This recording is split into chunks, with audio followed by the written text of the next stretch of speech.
Dismiss Cebu City Mayor Michael Rama, mibalik sa Cebu City Hall kaganihang buntag. Samtang miulbo ang tensyon, dihang giklaman ang iyang sakyanan sa atubangan sa City Hall. Anang report ni Alan Domingo. Mipatimaw sa Cebu City Hall ganiyang sayo sa buntag si former Mayor Mike Rama. Diin gilamano pa kini ni Mayor Raymond Alvin Garcia. Nagtupad sila sa flag raising ceremony kauban ang Masig City Administrator nila. Dihang gi-acknowledge ni Garcia si Rama si former Mayor nilakaw kini.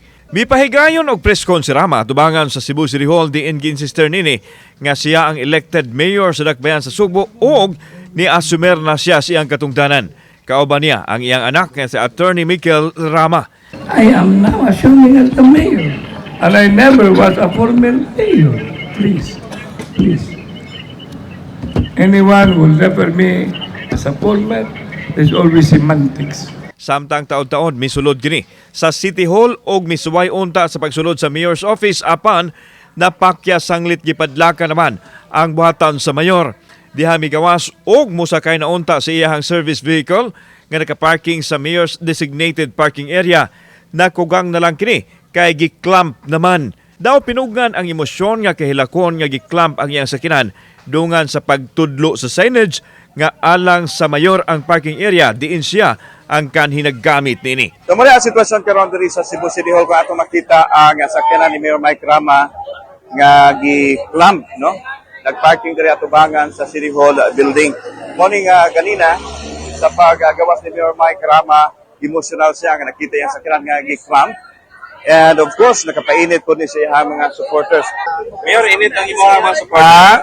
Init ang imong mga supporters. Sa imong mensahe. Init na, kana sila kubot! Relax lang. Ayaw lang, dili mo ko tao nga bugubot. Dunay mga sakop sa Civil Disturbance Management sa Cebu City Police Office sa palibot sa City Hall. Misakay na lang sa laing sakyanan si Rama palayo sa City Hall. Samtang gipadayag ni Mayor Garcia nga wa siya magmando nga i-clamp ang sakyanan ni Rama. Hinuon giklaro nini nga ang parking area gitagana sa kasamtangang mayor og dili sa kanhi mayor. Ni transgress siguro siya sa laod, no?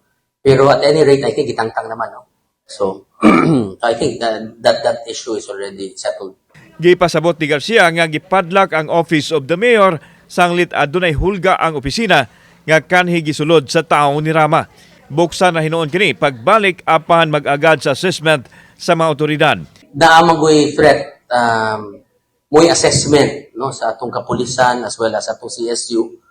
When it comes to matters of security, usahay din na lang kay ko mag-apil-apil because they know better than me.